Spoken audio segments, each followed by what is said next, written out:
Assalamualaikum warahmatullahi wabarakatuh. Bismillahirrahmanirrahim. Nahmaduka ya ghafuru ya syakuru. Mashalli wa sallim barik ala sayyidina maulana Muhammadin wa ala alihi wa sahbihi asma'in nama ba'du. Orang itu cara berpikir nuruti nafsu, itu yang bahaya. Makanya Quran ngeritik ara'aita man ittakhadha ilahahu hawa. Orang yang cara berpikir itu nuruti hawa nafsu. Kalau zaman Nabi, zaman sahabat, zaman ulama, itu enggak seperti itu. Sehingga cara berpikir itu mudah. Makanya kata Nabi, absyiru ya ma'syaral muslimin, kata. Kamu harus senang ya ma'syaral muslimin. Allah sekarang buka pintu langit yang sebelumnya enggak pernah dibuka. Dan Allah yubahi bikum malaikatah. Dan Allah membanggakan kamu kepada para malaikatnya. Kenapa? Umatnya Muhammad, umatnya Rasulullah Muhammad SAW, itu kalau sampean kepengen mati setiap saat itu baik, itu resepnya gampang kata Nabi. Addu faridotan wantadzoru ukhra. Jadi Allah memberitahu, ya Muhammad, umatmu ini luar biasa. Jadi misalnya tadi kita sholat subuh, ditanya, Bahak kamu sekarang ngapain? Nunggu sholat duhur ya. Setelah sholat duhur ditanya lagi nunggu apa asar. Sehingga faman kanat hijratuhu ila Allah wa rasulih fa hijratuhu ila Allah. Jadi kalau ya sudah ini tak ijazahkan. Kalau setelah salat subuh nunggu apa? Duhur. Setelah duhur nunggu. Sehingga ketika kita mati itu statusnya penunggu salat.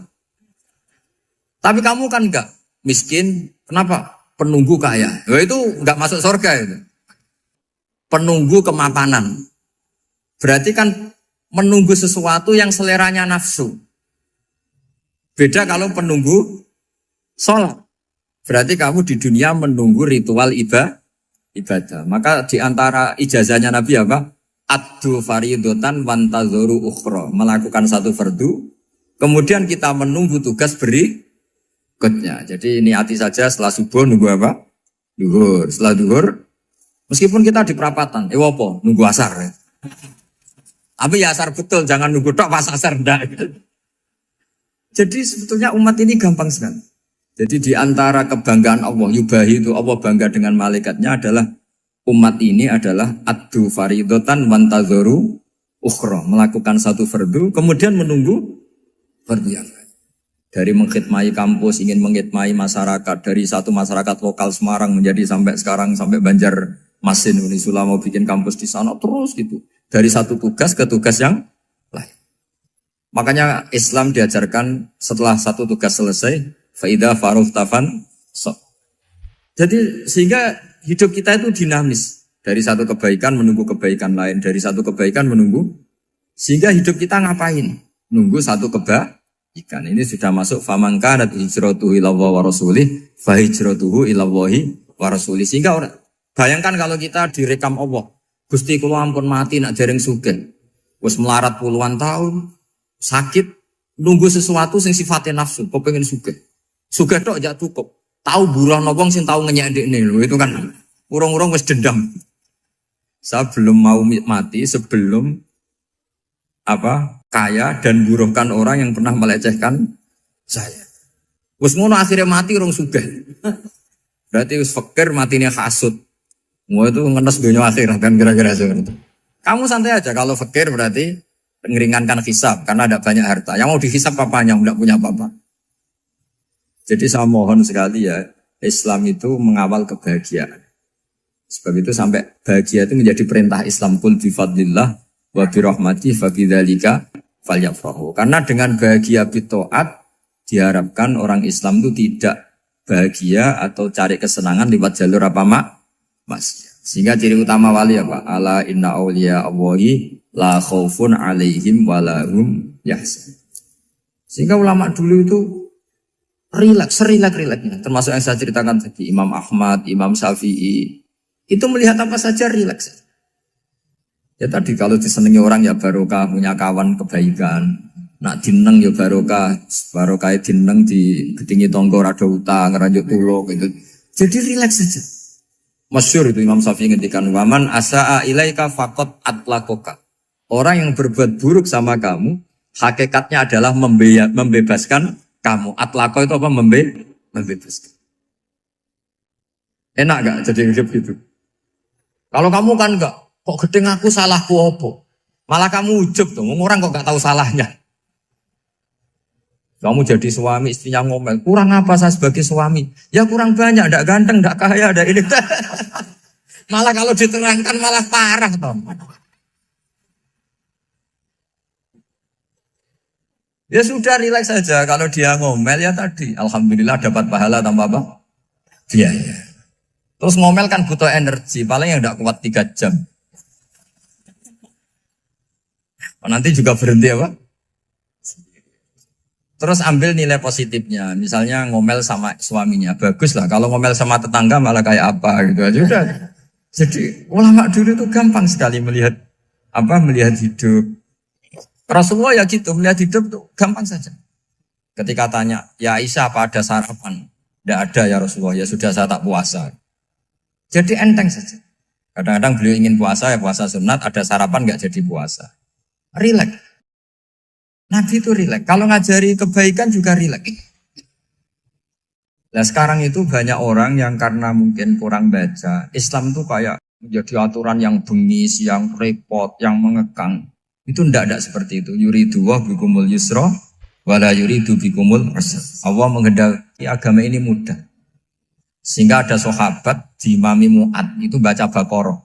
Sahabat ini pekerja petani, mufarokoh ditinggal. Ketika Mu'ad lapor, ya Rasulullah ini ada orang munafik, tengah-tengah sholat mufarokoh saya ditinggal. Yang disalahin itu tidak yang ninggal tapi Mu'ad. Afattanun anta ya Mu'ad, kami ini tukang fitnah. Masa ngimami petani pakai surat Baqarah? Jadi yang disalahkan ini imamnya. Kalau kamu jadi imam, sholatnya ya yang cepat. Makanya terus banyak orang kecepatan karena tadi. Jadi Nabi itu enteng sekali. Jadi apa ya? Nabi itu beda dengan yang kita bayangkan beda. Nabi pernah ngaji di masjid, kemudian ada tetangga lewat pakai cangkul ke kebun. Semua sahabat gerutu. Ini orang tidak benar. Ada Nabi ngaji ditinggal saja ke kebun, tidak ikut ngaji. Jawabannya Nabi tidak. Itu bagus itu ikut sunnah saya. Kenapa ya Rasulullah? Dia kerjanya nyari halal. Dan untuk menghidupi keluarganya itu juga ajaran saya. Sehingga yang ngaji ya ajarannya Nabi, yang enggak ngaji karena kerja mencukupi keluarga juga ajarannya Nabi. Segampang ini. Oh, kalau kayaknya kamu kan, wes gak roh akhlak kan gitu. Nabi rileks saja Nabi. Sampai bisa lihat itu di bab Fadhailul Kasbi. Makanya ini penting sekali supaya orang itu berpikir Islam atau mendakwahkan Islam itu berdasar sanad ya yang muttasil yang pernah dilakukan Rasulullah SAW.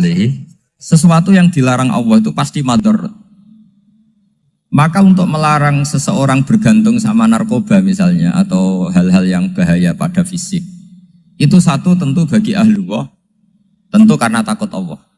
Tapi banyak masyarakat yang memang benar-benar bisa meninggalkan narkoba karena efek buruknya ganja.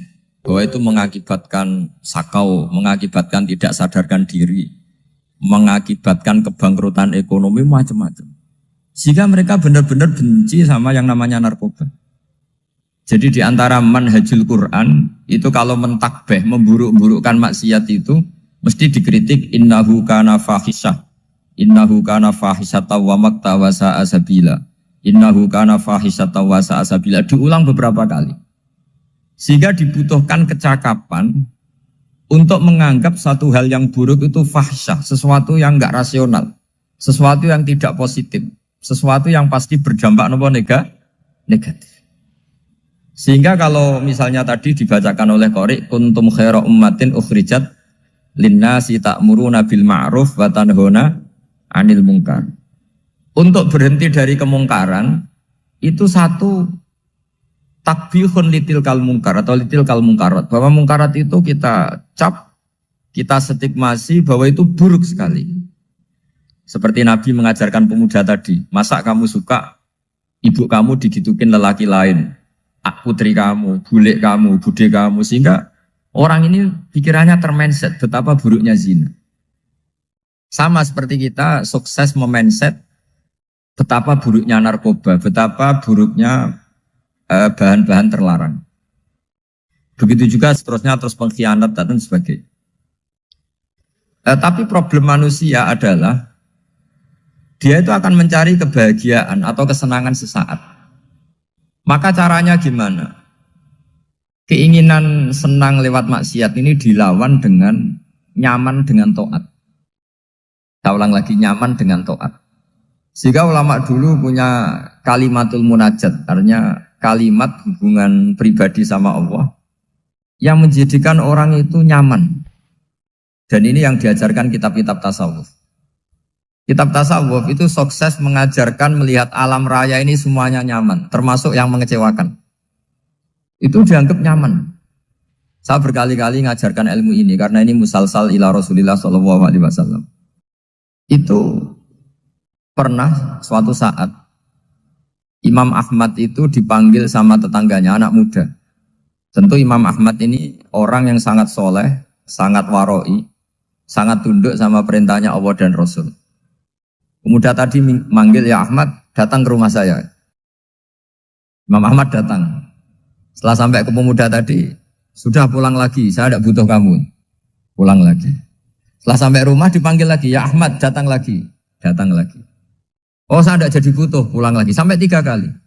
Dan itu perangai ekspresi Imam Ahmad itu atau ulama lain yang sesoleh beliau itu nyaman, indah. Beliau tetap senyum-senyum nyaman. Beliau tidak tersinggung, tidak terprovokasi, pokoknya tidak tersinggung, kelihatan nyaman. Lama-lama pemuda ini terus tanya, ya Ahmad, kamu saya perlakukan seperti ini kok tidak tersinggung? Kamu senyum-senyum saja, happy-happy saja. Jawabnya Imam Ahmad itu unik. Wahai pemuda, saya kamu panggil itu senang sekali. Karena kata Nabi, kalau kamu iman dengan Allah dan Rasul, maka hormatilah tetangga. Jadi saya senang. Karena nuruti perintah Allah untuk menghormati tetangga. Jadi tidak ada urusannya dengan kamu. Kagetnya kayak apa? Jadi dipanggil tetangga ya senang karena melakukan perintahnya Allah dan Rasul, yaitu ikramul jar, fal yukrim jarum. Disuruh pulang, kamu ingin saya pulang, ya saya pulang. Disuruh datang, ya saya datang. Jadi saya tidak tersinggung, saya tidak ada urusan dengan kamu. Urusan saya dengan Allah Subhanahu wa Ta'ala. Itu kalau bapak-bapak istrinya ngomel terus sabar itu ya bagus. Saya tidak punya urusan. Kalau kamu terprovokasi oleh istri, berarti kamu didikte oleh makhluk. Masa seorang rektor didikte makhluk? Kan tidak keren. Apalagi seorang habib didikte makhluk, kan tidak keren. Yang bisa mendikte kita hanya Allah Subhanahu wa Ta'ala. Dan Allah mendikte kita, mengajarkan kita wa ashiruhunna bil ma'ruf fa in karihtuhunna fa asa an takrahu shay'an wa yaj'alallahu fi khairan katsira. Jadi cara melihat istri kita bawel gitu atau cerewet, alhamdulillah ini ada pahala tanpa modal, cukup sabar. Kalau istri kamu sedang mesra, malah mintanya ke mall, malah biayanya tinggi. Murah mana dapat pahala dimarahin sama saat mesra minta ke mall? Milih yang pertama kan? Nah ya itu tidak usah modal ini. Ya gitu aja. Jadi kalau istri sedang marah, bawel, anggap saja ini rezeki. Dapat pahala tanpa apa? Biaya. Nah, kalau pas rukun malah nantang ke mall, biayanya malah tinggi. Jadi ulama dulu itu melihat dunia itu happy. Pernah Imam Syafi'i dikasih tahu, orang yang tadi nyium tangan kamu ya, itu di rumah menghujat Anda. Jadi dia sopan hanya di depan Anda, kalau di luar menghujat Anda. Jawabnya Imam Syafi'i lucu. Ya baguslah. Yang cerita ini kaget. Kenapa bagus ya Aba Abdillah? Kalau manggil Imam Syafi'i ya Aba Abdillah. Ya berarti saya masih wibawa, di depan saya tidak berani katanya. Jadi dipandang enteng saja. Jadi kalau kamu di depan kamu istri kamu tidak berani belanja, tidak ada kamu belanja banyak, anggap saja Anda wibawa. Jadi enteng saja. Pernah Imam Syafi'i dikasih tahu, separuh dari kampung Anda itu gak suka kamu. Ya baguslah. Kenapa? Oh nak rukun malah bakal utang katanya gitu. Kira-kira yang utang tuh yang rukun apa yang neng-nengan? Yang rukun. Jadi enteng saja. Masyhur itu makalahnya Imam Syafi'i. Waman asa'a ilaika faqad atlaqaka. Orang yang berbuat buruk sama kamu berarti membebaskan kamu. Kalau saya sedang nenengan sama Habib Hasan Toha Putra, beliau naik Alphard gak nawarin saya sah karena baru nenengan. Tapi kalau sedang rukun malah harus repot mana? Rukun sama ndak rukun? Repot rukun sebetulnya. Jadi Imam Syafi'i itu happy saja. Kalau sedang rukun sama tetangga ya dianggap rukun itu satu kenikmatan. Sedang tidak rukun ya dianggap satu kenikmatan. Jadi orang dulu itu serilek itu melihat dunia. Kalau kita kan enggak, ego. Wah saya ini suami kok dimarahin istri.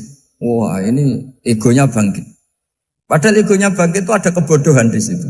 Yaitu seorang rektor didikte seorang istri, seorang makhluk. Apalagi kalau Anda daftar wali itu tidak akan jadi wali.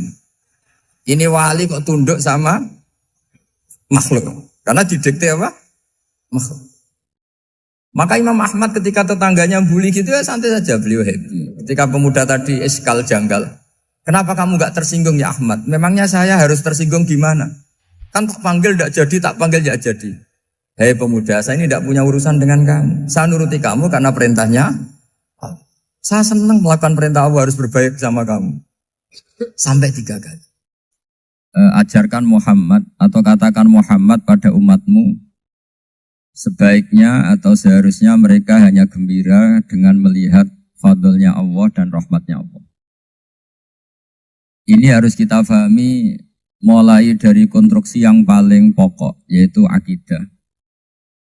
2 ahwal. Ahwal itu 1 perilaku sosial. 3 mutammimat, sesuatu yang tidak pokok, tapi kita butuhkan dalam mengawal hidup ini. Saya beri contoh, itu sampai maksiat, itu karena cari kesenangan. Misalnya baru penat itu, ingin seneng, ada orang yang macam-macam lah, ingin melihat maksiat, apa itu pornografi, apa nyabu, apa macam-macam.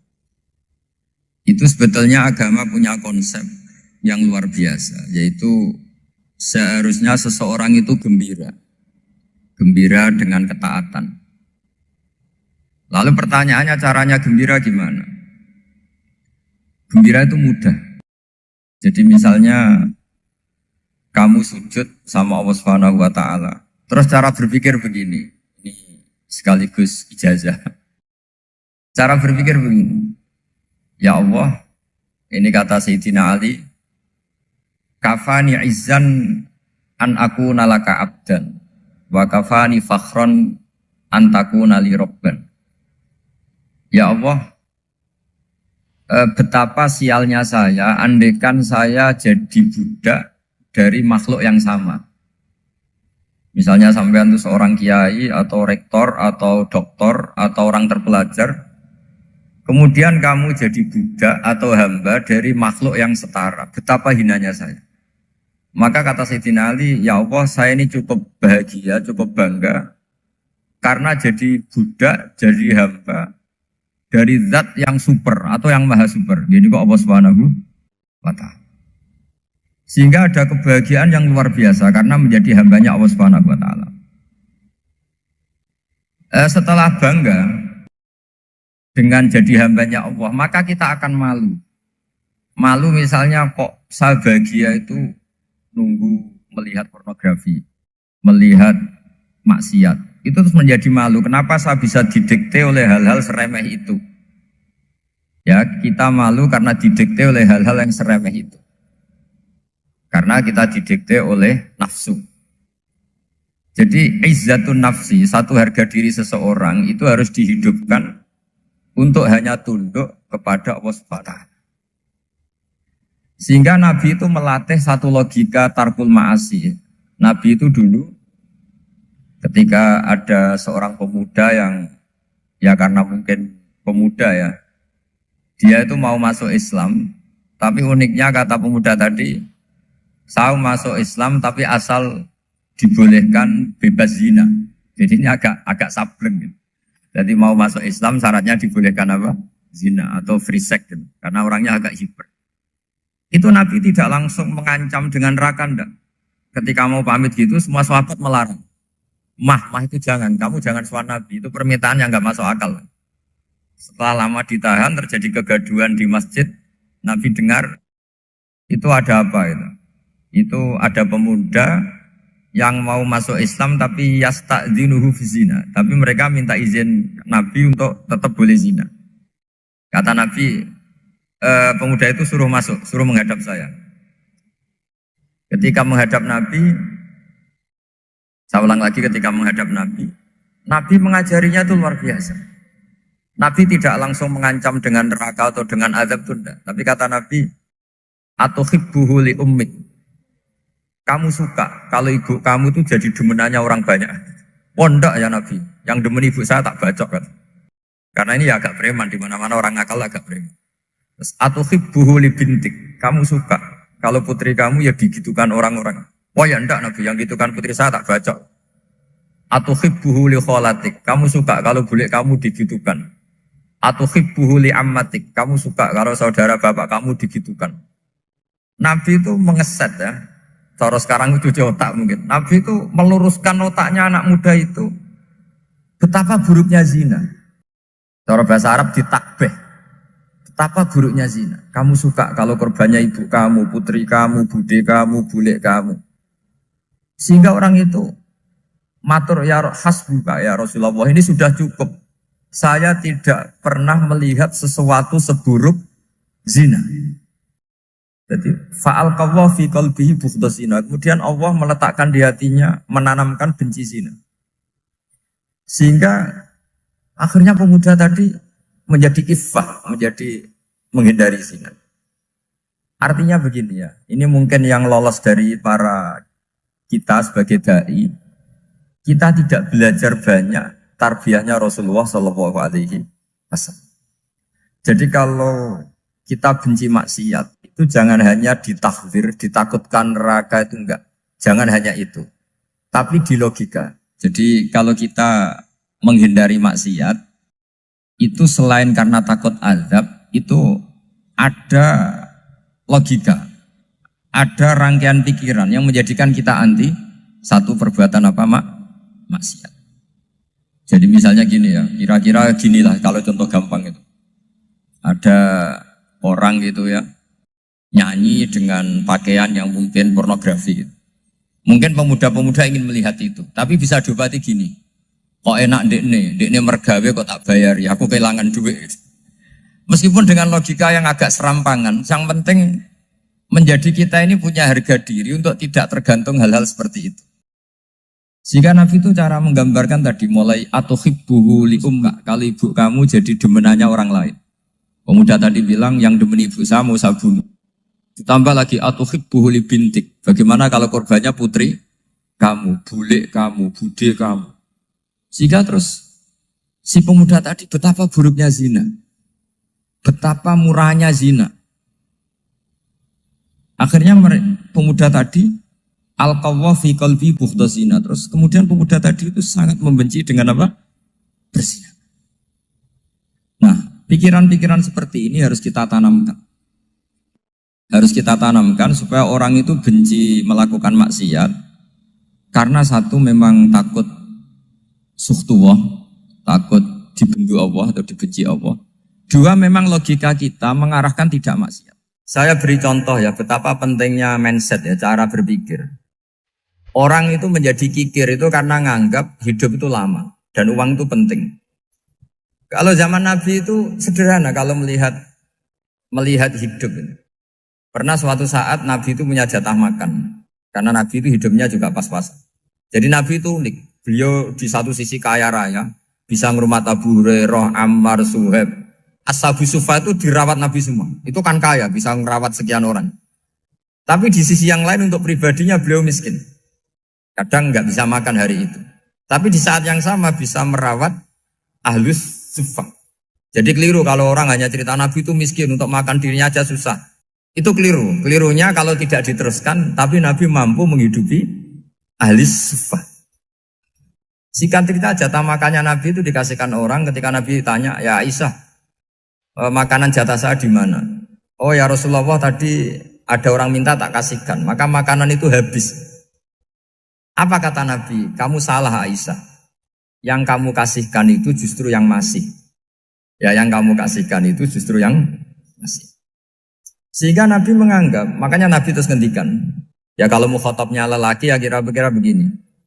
Wahallaka min malika illa ma akalta fa'afnaita walabista fa'ablaita. Terus tanya, watasoddaqta fa'abqaita, kata Nabi. Harta kamu ya kamu makan kemudian ke WC jadi kotoran atau punya pakaian mewah nanti rusak. Wa tasaddaqta fa abqaita. Ada yang kamu sedekahkan yaitu yang abadi sampai akhir. Sehingga banyak pengusaha yang mencintai saya setelah tak ajari hadis itu, misalnya punya uang 1 miliar karena dia spekulan atau pedagang rawan bangkrut, disedekahkan ke masjid 50 juta, yaitu yang abadi. Jadi kalau suatu saat bangkrut, dia masih punya uang 50 juta di akhirat. Jadi Nabi itu mengajari sedekah itu apa? Ya sedekah itu pengabadian uang. Kalau kita kan enggak, bilang sedekah itu nguras uang. Itu pikirannya setan, dan pikirannya orang Islam. Itu cara berpikir setan, bukan cara berpikir umat apa. Sehingga Sayyid Ali Zainal Abidin itu kalau ada orang minta, kemudian beliau ngasih, itu beliau bilang gini, marhaban biman hamala zati ilal akhirah. Matur nuwun nggih jenengan sing beto sangu kula nate. Jadi dianggap teller saja. Orang yang minta uang beliau itu dianggap tukang nyatet bank karena sudah ditabungkan.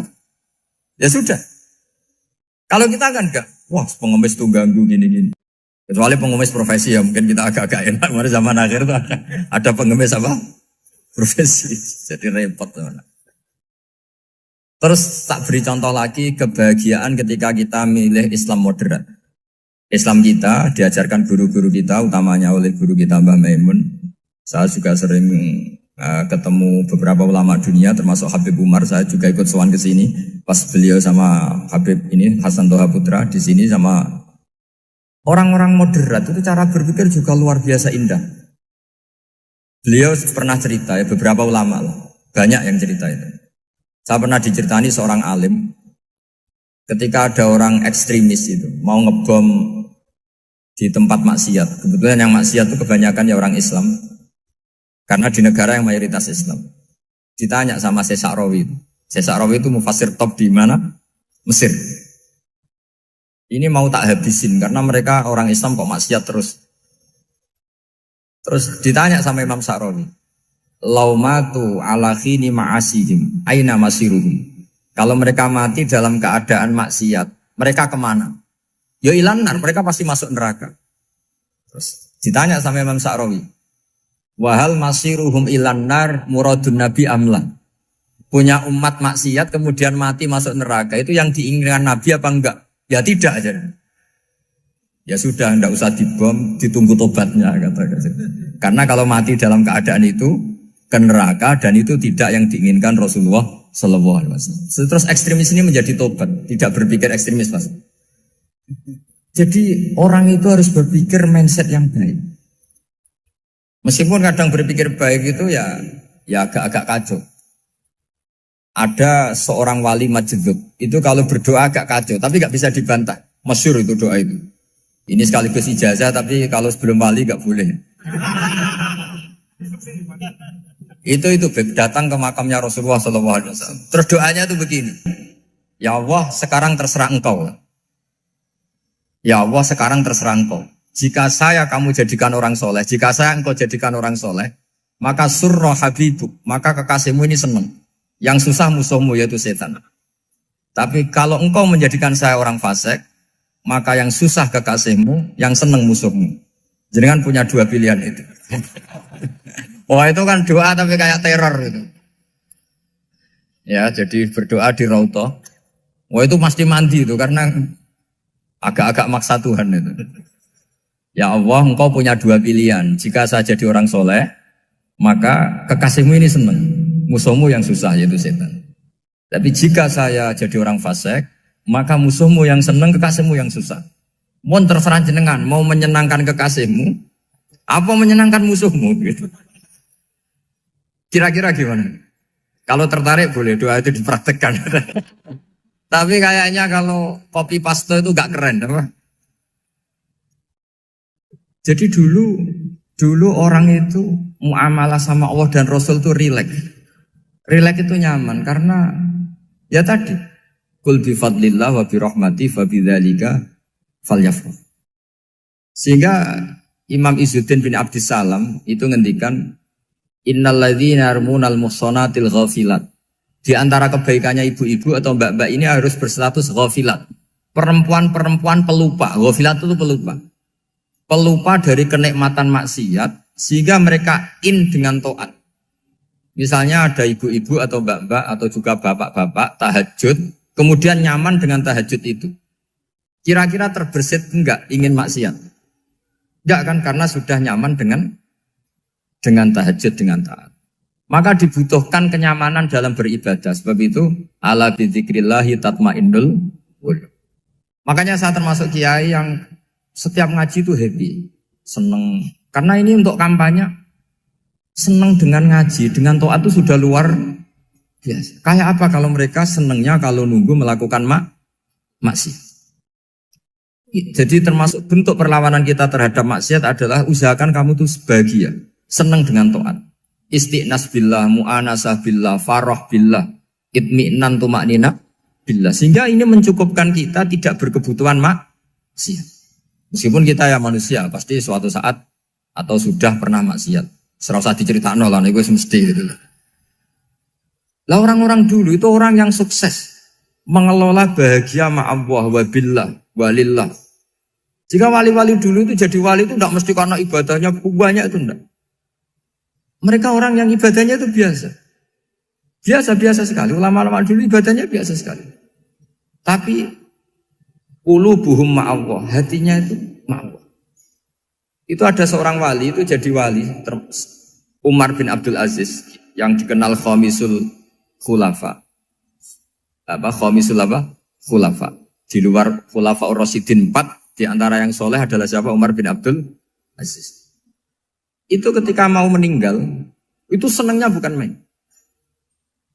Itu semuanya nangis, beliau senang.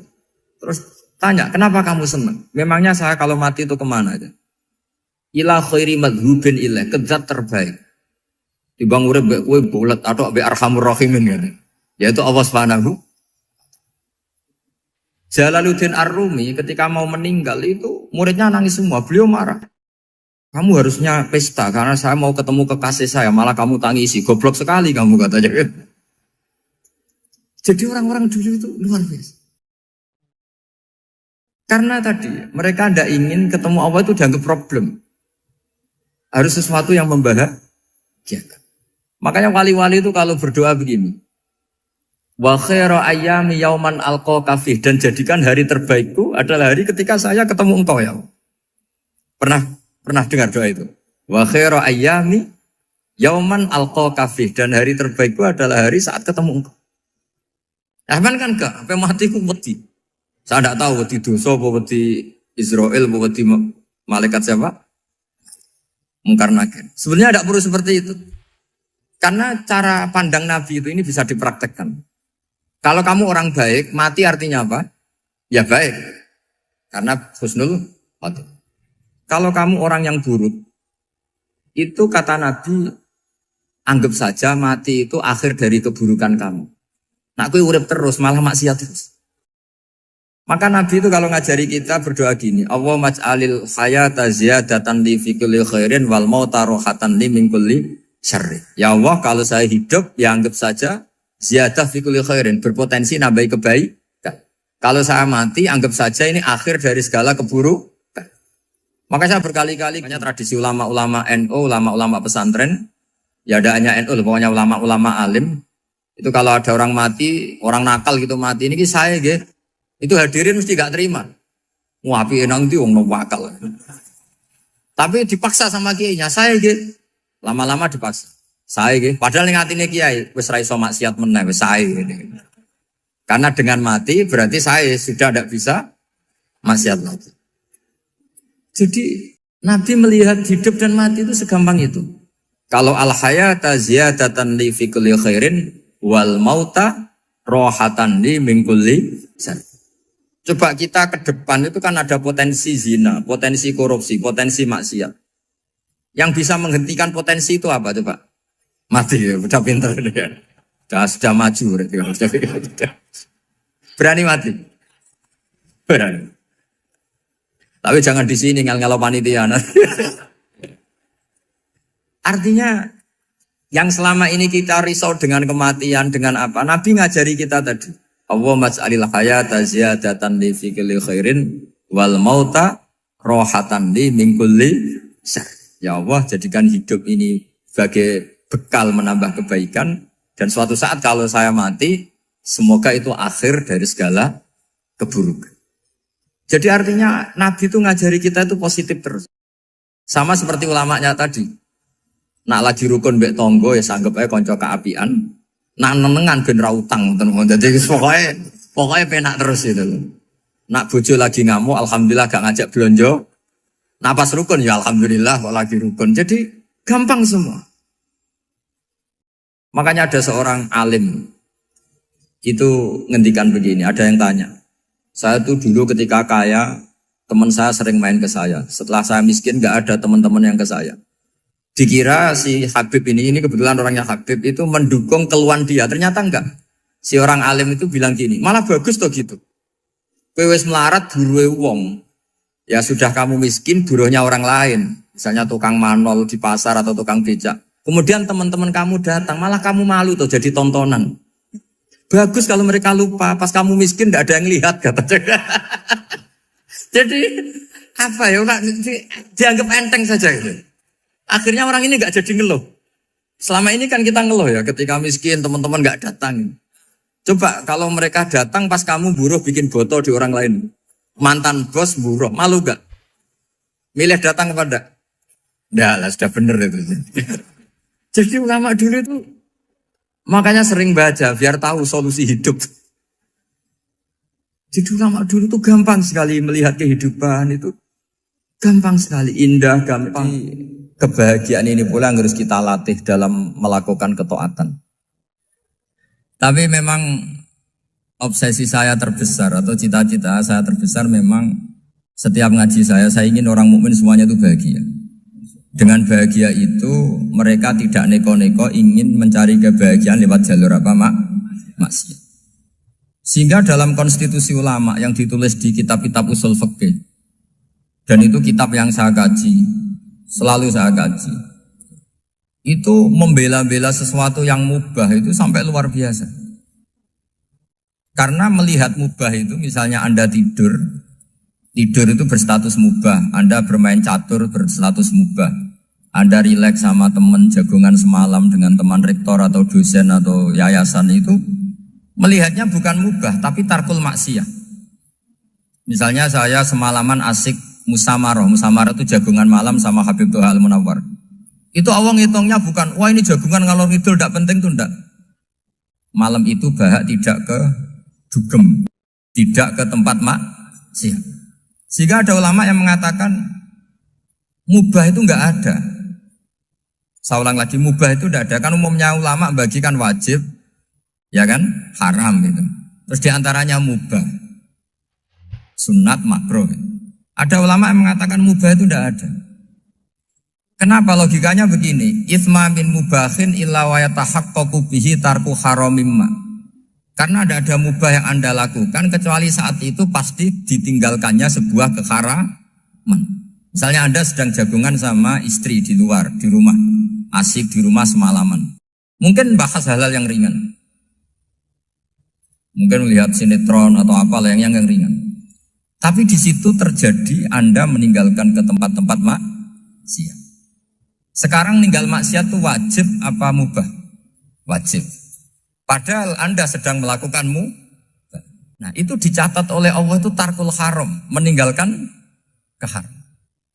Jika masyhur dalam cerita wali-wali itu, Abu Yazid yang seperti itu ibadahnya pernah tanya, ya Allah lalu yang makomnya orang seperti saya siapa?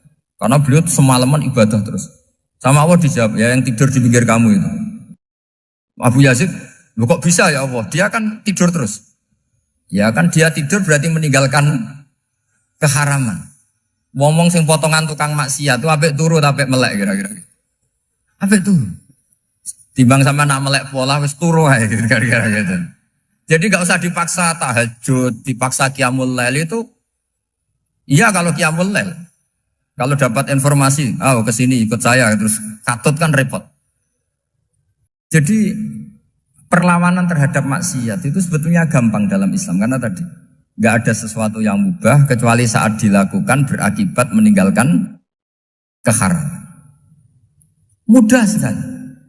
Jika banyak orang jadi wali itu karena melakukan mubah. Itu ada orang jadi wali itu karena sering makan. Ya makan-makan biasa itu. Karena ketika makan, ya Allah, betapa doifnya saya. Katanya saya presiden, katanya saya rektor, saya kiai. Ternyata kalau nggak makan tuh lemes.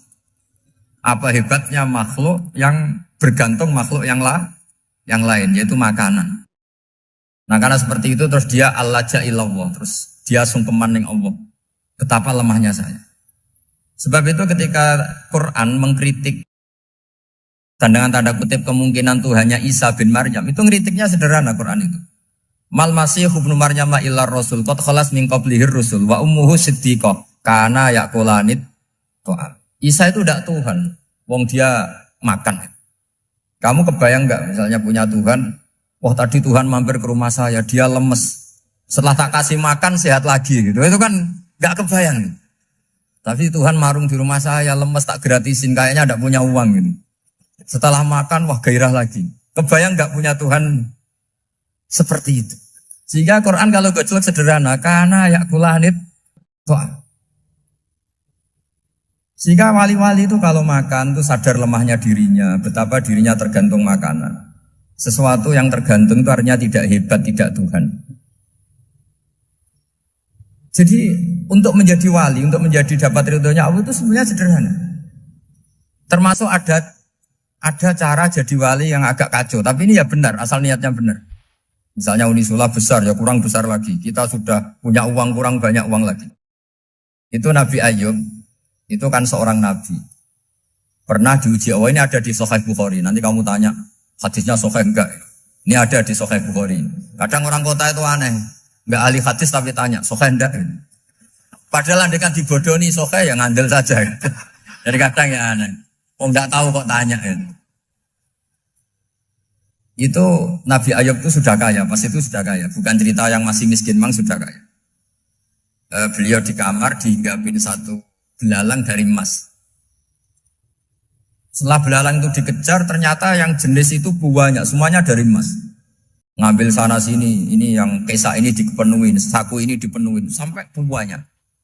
Sama Allah digojlok, kamu itu nabi saya, kenapa kamu mengumpulkan harta sebanyak itu? Kamu itu nabi saya kok rakus? Jawabannya, ya Allah, siapa yang bisa kenyang dari rahmatmu? Ya, jadi kalau kamu punya uang 1 miliar, kok ingin 1 miliar 100, ingin 1 miliar 200, itu cara ngitung bukan uang. Ya Allah, siapa yang bisa kenyang dari rahmatmu? Karena rahmat Allah tidak terbatas, sudah Gusti tenang saja. Meskipun saya gini, rahmat Anda tidak akan habis. Sehingga waroi ada ilmunya, tomak juga ada ilmunya. Termasuk ragus itu juga ada ilmunya. Misalnya begini, ini contoh rakus yang ada ilmunya begini. Ini saya beri contoh. Mungkin yang boleh niru orang-orang soleh, kalau nggak soleh jangan. Imam Syafi'i ini cerita nyata. Imam Syafi'i itu dulu ketika ngaji masih muda itu nggak suka sama guru yang kaya. Kebetulan dia punya guru miskin terus. Namanya Sufyan As-Tsauri, itu miskinnya Masya Allah. Sufyan bin Uyainah juga miskin. Jadi dia miskin, punya guru miskin terus. Sehingga idolanya ya sama guru-guru yang miskin. Suatu saat guru-guru ini menyarankan dia ngaji Imam Malik. Imam Malik itu kaya raya. Itu babutnya Imam Malik, kalau diinjak itu mata kakinya tidak kelihatan, saking halusnya. Kalah, Indonesia kalah. Imam Malik itu gaya. Kalau ngaji di kursi tinggi terus pakai bukhur itu, pakai dupa Arab yang mahal. Pokoknya mewah kali Imam Malik. Terus dia mulai, ini kiai kok kaya. Kemudian setelah beliau alim, tanya, saya harus ngaji siapa setelah ilmu jenengan habis kira-kira gitu. Kata Imam Malik, sudah, kamu tidak usah perlu ngaji saya, kamu sudah alim alama. Terus Imam Malik datang ke Baki. Zaman itu Baki itu semacam kayak rentalan ya, semacam Grab lah kalau dulu itu. Mana kafilah yang mau ke Irak? Ya sudah terus, oh kita mau ke Irak. Ini antar ke Muhammad bin Hasan As-Syaibani. Itu dibiayai sama Imam Malik. Grabnya ya dibayarin, itu kafilahnya itu ya dibayarin. Imam Syafi'i disangoni surrotan min dhahabin. Jadi satu kepes uang dikasihkan. Itu pernah tak hitung semurah-murahnya itu sekitar 60 juta. Imam Syafi'i mulai mikir, Kiai yang saya kritik lomo, sing kiai miskin tak puji, gak pernah ngamal kan, tentu orang miskin. Setelah datang ke Muhammad bin Hasan Asy'ibani, beliau itu pakar usul fikih, muridnya Abu Hanifah. Beliau al-usuli, pakar usul fikih. Itu Muhammad bin Hasan Asy'ibani itu kalau ngitung emas, itu di ruang tamu. Uangnya miliaran, emasnya banyak. Dari kota ini dipindah ke kota ini, emas kalau ngitung di ruang tamu. Bukan di kamar, di ruang tamu. Imam Syafi'i tambah kaget. Imam Malik kayak gitu sudah saya soal, malah ini kaya raya. Setelah Imam Syafi'i kelihatan kaget, digojlok sama Muhammad bin Hasan Asy'ibani karena beliau senior. Ata'jabu min hadza, kamu aneh melihat ini? Iya. Kenapa? Ulama kok kaya raya. Terus kata Muhammad bin Hasan, ya sudah, uang ini tak kasihkan orang-orang fasik, binti gue demenan, gue nyabu, gue macam-macam. Oh jangan, nanti dipakai maksiat. Oh jenengan mawon sing sugih. Semenjak itu Imam Syafi'i rubah mindset. Jadi kalau kampus ini ingin akreditasi A, ingin mulia, ingin apa, kamu ridho kalau yang punya prestasi seperti itu adalah orang-orang fasik. Ridho enggak? Enggak kan? Maka didoakan ini. Nah itu namanya berpikir secara usuli. Kamu jangan hanya nuruti karena berpikir waroi terus kamu benci kekayaan. Tidak bisa seperti itu. Karena pangkat dan kekayaan ketika dikelola secara kesolehan maka akan menjadi energi positif yang luar biasa. Semenjak itu Muhammad bin Hasan Asy'ibani berhasil mendidik Imam Syafi'i. Sampai akhirnya keterusan Imam Syafi'i berpendapat kalau orang Islam bisa bikin rumah tingkat kok punya rumah reok itu haram. Akhirnya keterusan. Kalau bisa jadi bupati kok jadi ketua RT juga haram. Karena al-Islam ya'lu wala yu'la alaih. Islam itu luhur bukan bisa diluhurin. Sehingga rata-rata orang Syafi'iyah termasuk kiai-kiai Indonesia itu rata-rata ya agak-agak politikus. Ya agak-agak kedonyan, mungkin sebagian kedonyan tenan gitu. Karena gak ridho gitu loh. Kalau kesempatan itu dikuasai orang fasik kemudian menjadi kekuatan maksi. Coba kalau bupati itu orang yang fasik. Kemudian programnya supaya rakyat seneng semalaman dangdutan yang purno misalnya. Supaya rakyat seneng dibolehkan dugem, dibolehkan judi. Tapi kalau yang jabat orang soleh kan ada beberapa perda yang menolak penyakit apa? Masyarakat.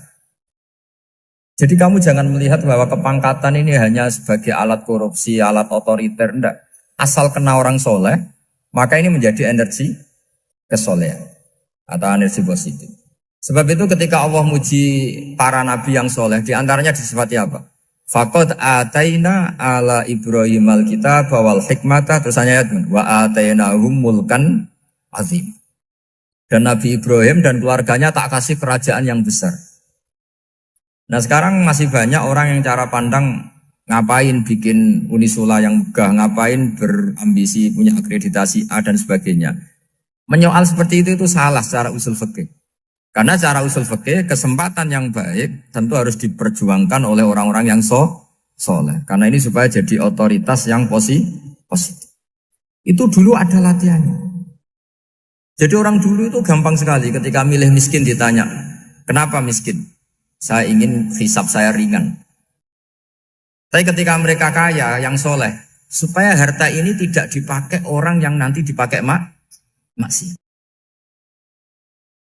Kita misalnya orang soleh mau pangkat, karena kita ada ridho, kepangkatan itu dipegang orang maksiat, kemudian menjadi energi maksiat. Begitu juga seterusnya. Maka ulama dulu itu rileks. Sampai Nawawi Al-Bantani itu nanti bisa dicek di tafsir. Qul hal yastawil ladzina ya'lamuna wal ladzina la ya'lamun. Beliau muji-muji ulama. Kemudian ada seorang yang agak hasut mungkin. Tanya begini.